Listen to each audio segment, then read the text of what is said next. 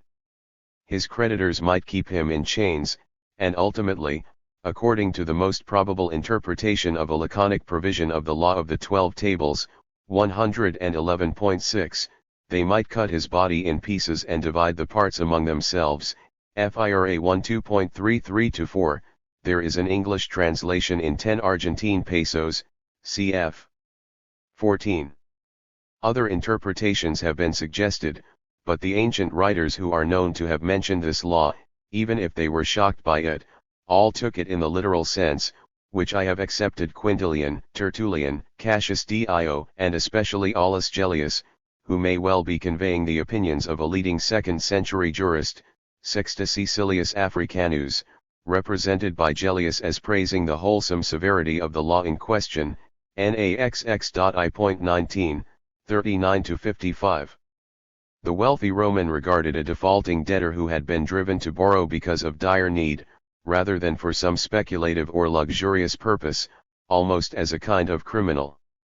Alternatively, a debtor, in early Roman times, might become subject to the mysterious nexum, an institution of the early Roman law, much discussed in modern times, whereby, most probably, a debtor in effect committed himself totally to his creditor as security, giving his labor or labor power into servitude, as Varro put it, suis operas in servitudem, LL 7.105, with the result that his creditor, if he defaulted, and perhaps even before that, could seize him, by the procedure known as manus injectio or otherwise, possibly without even resorting to legal process, and deal with him as he wished, on default selling him as a slave and perhaps even putting him to death.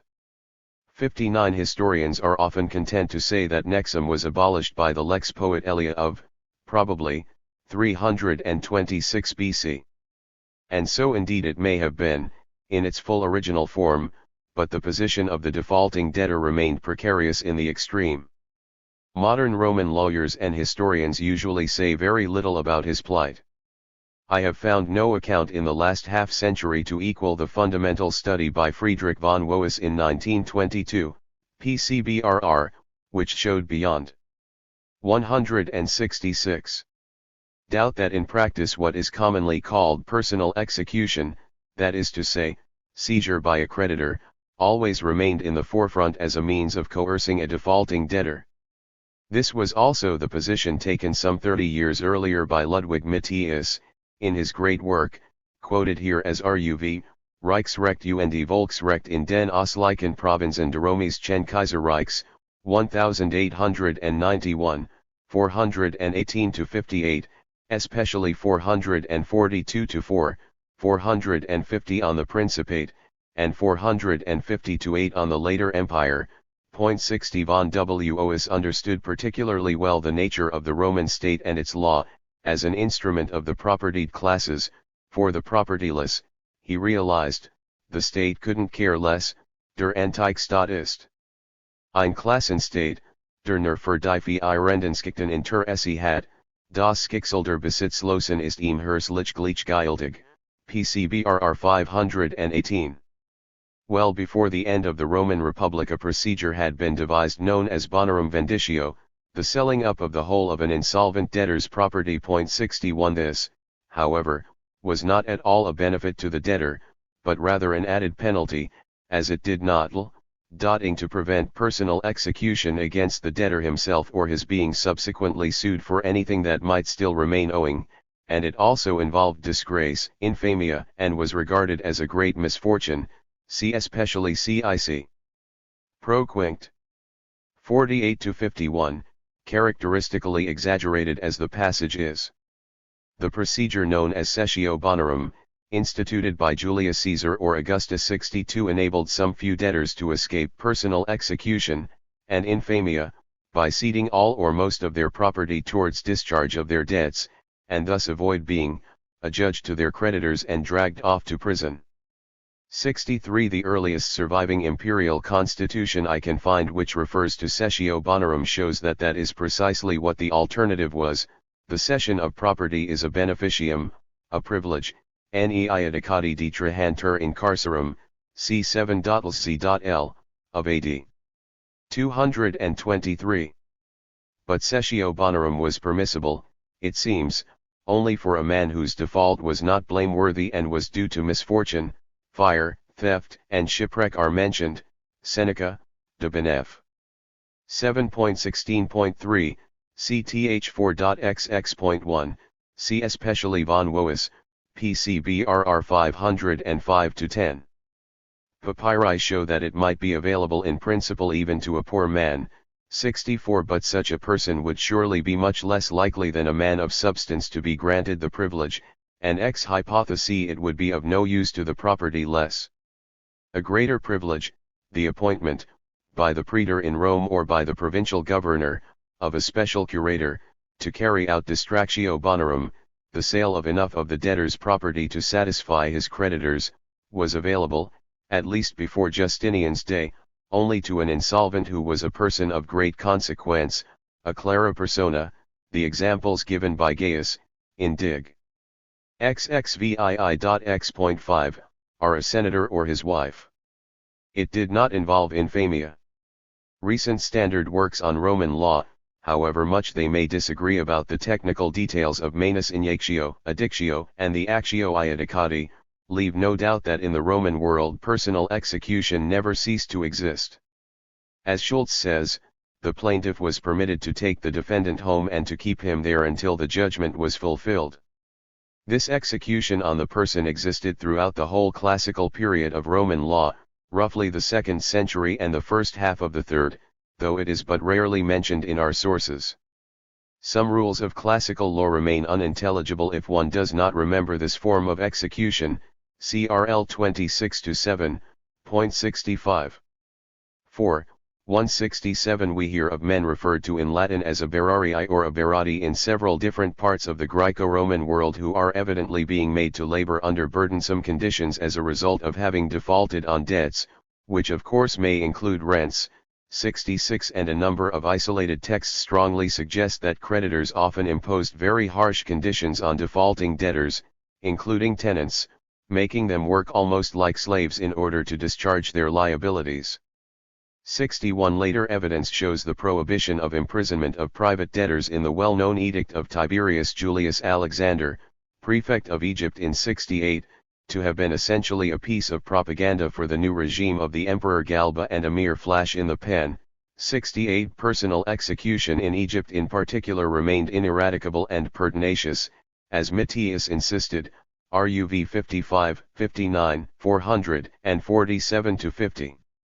Much would depend on the relative social position of creditor and debtor, always an important factor in the Roman world. 69 And one which played an even greater role in the later empire, cfvil below. In a court case in AD 85 the prefect of Egypt expressed horror at the conduct of a creditor named Phibion. You deserve to be flogged, he said, for keeping in your custody a man of quality, Euschemon, and his wife, MCHR80 equals P floor 61 11.59-61. Quintilian, writing his handbook on oratory in the late 1st century, could speak of debates on whether a man is a slave if at the time of his birth his mother was a dicta, serving a creditor as a bondswoman, and whether an addictus, whom the law orders to be in servitude servir until he has paid his debt, is a slave or not. LNST Orad. 36.25. Vil.3.26. Of course there could be no possible doubt about the answers. From the proper legal point of view, the first man was born free, ingenuus, and the second was free also, but the very fact that such questions could be thought worthy of oratorical debate is significant. And when Quintilian thinks it necessary to point out that being a slave is different from being in a state of servitude, aud est servus esse, aud servir, it is the bondsman, the addictus, whom he is setting beside the slave, v.x.60. A fragment, from the 2nd century, of one of those curious rhetorical declamations in which orators displayed their often perverse ingenuity refers to an addictus in servitude to a money lender, and asserts that an addictus never hopes for freedom. Calpumius Flaccus, d/am14, ed. G. Leonard, 1903, pages 13-14. The statement is strictly untrue, of course, both literally and juridically, and is even falsified in the imaginary case given by the orator, but it may well give a fair impression of the situation of many addicti who realized that they had little or no hope of escaping from servitude. Two of the declamations which have come down to us under the name of Quintilian, for which see Michael Winterbottom, in OCD 2317, also deal with the addictus. 1. In the major series, P.S. Quintil, Declam 111.17, describes an unfortunate debtor, known to us from a passage in Livy, 8.28.1-9, as an addictus and scarcely a free man. The other, from the minor set, P.S. Quintil, Declam 311, again raises the question whether an addictus is a free man or a slave, under the guise of a disputed claim by an edictus that he has been freed from his status by a clause in his deceased creditor's will, manumitting all his slaves. Fortunationis, in an Ars Rhetorica written probably as late as the 4th century, when giving a list of 21 different ways in which a particular person can be described, including name, age, sex, place of origin, fortuna, rich or poor, etc., gives under the heading Conditio, legal status, the example service, Edictus, 11.1, p.L03, ed. C. Hom, Ret. Lat. Min, 1863. In Gaius Institutes, 111.199, we find a casual 168 reference to the fact that just as there can be theft, furtum, of members of one's family, a child in potestas or a wife in manus, or of one's octoratus, a man bound under contract as a gladiator, so there can be theft of one's judgment debtor, a iudicatus, who is evidently assumed to be giving useful service in working off his debt. Salvius Julianus, one of the greatest of the Roman lawyers, who wrote in the second third of the 2nd century, could contemplate a situation in which someone carries off a free man by force and holds him in chains, dig. XXII.3.20, and Venuleius Saturninus, writing about the same time, could speak of the use of private or public chains, vel privata vel publica vincula, dig. L.16.224. In the early 3rd century yet another jurist, Ulpian, writes of the man who, although not strictly in servitude, is put in chains by a private individual, in privata vincula ductus, dig. 46.23. Prince. At about the same period Paulus speaks of the man who casts someone into prison, to extract something from him, dig. 4.2.22. The passage seems to me to imply that the prison, carcer, is a private one. Private imprisonment by powerful creditors was an evil which the state, in spite of repeated enactments, was not strong enough to uproot. Oloas and Nicholas, his Rule 3445. Some of the situations described above may, of course, have been created by indiscriminate acts of violence by powerful men, but they make much better sense if the perpetrators were creditors, as Oloas and Nicholas rightly assume in the passage I have just quoted.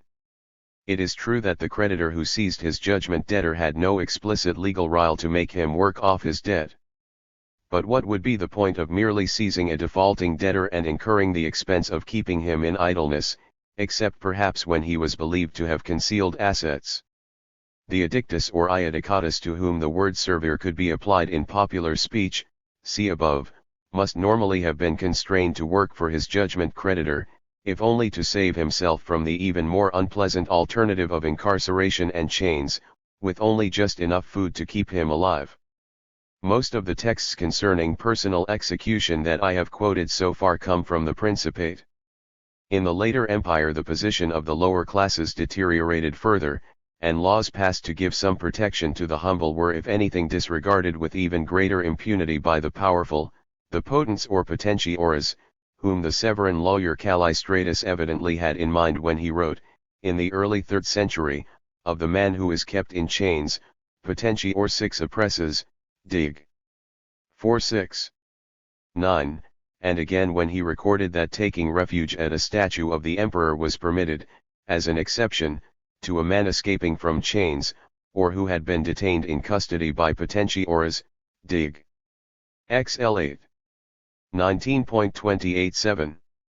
A constitution of Diocletian and Maximian dated 293 insisted that pledges for debt should consist only of property and not of sons, or free men, see 8.16.6.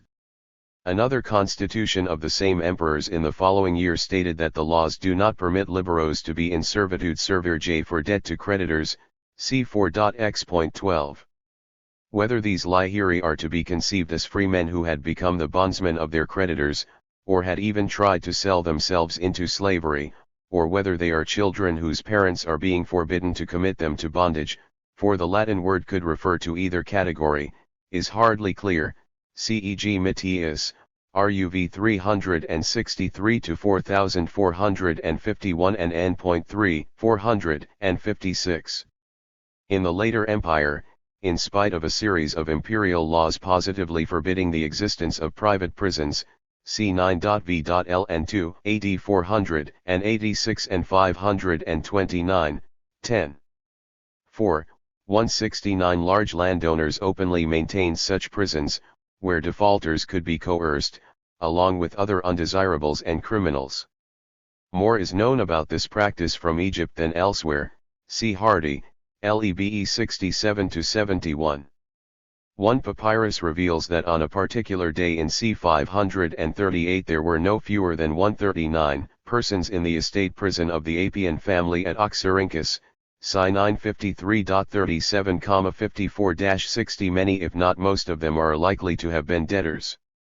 We may conclude, then, that personal execution continued unabated throughout the Principate and later Empire 71 at least to the time of Justinian, 72. That measures such as cessio bonorum benefited mainly the propertied classes, and that attempts by the imperial government, such as they were, to assist the weak foundered on the defiance of the potents. Debt bondage in antiquity, as I have defined it, would include at any rate the more burdensome form of the condition, which I can do no more than mention here, often known technically as paramone. Indentured labor is perhaps the nearest English equivalent for at least some of its varieties, which itself varied considerably not only from place to place and time to time but also from transaction to transaction, and might arise in very different ways, for example as a condition of manumission from slavery, or as a result of defaulting on a debt or even incurring one, as well as embodying a contract of service or apprenticeship. 73 Juridically, the person subject to the obligation of paramone was undoubtedly free rather than a slave, but his freedom in some cases was so circumscribed as to be very like that of the judgment debtor in Roman law, the addictus, who, as we have seen, could be said to be in a state of servitude, servire, although not technically a service. It may well be that Oio Chrysostom had one of the more onerous forms of this institution in mind when he spoke of myriads of freemen selling themselves to be slaves according to a contract, doleyin kata singgrafen, sometimes on very harsh terms, 15.23. I suspect, too, that something very like paramone may possibly have been involved in the case of the boys and girls described by Cassiodorus as standing around at the great fair in Lucania, in southern Italy, to be sold by their parents, to their own profit, passing from the labor of the fields into urbana servitia, Varius 8.33, written about 527. Before I leave the topic of debt bondage I wish to mention briefly a subject which can hardly be discussed in any detail without going into highly technical questions, I mean the sale of oneself or of one's children into slavery. This of course falls in strictness under the head of chattel slavery rather than debt bondage, and it has already come up once or twice in this section, but since self-sale or sale of children would virtually always in practice be the result of extreme poverty and very probably of debt, and is often associated with the pledging of individuals for debt, it is convenient to refer to these practices here.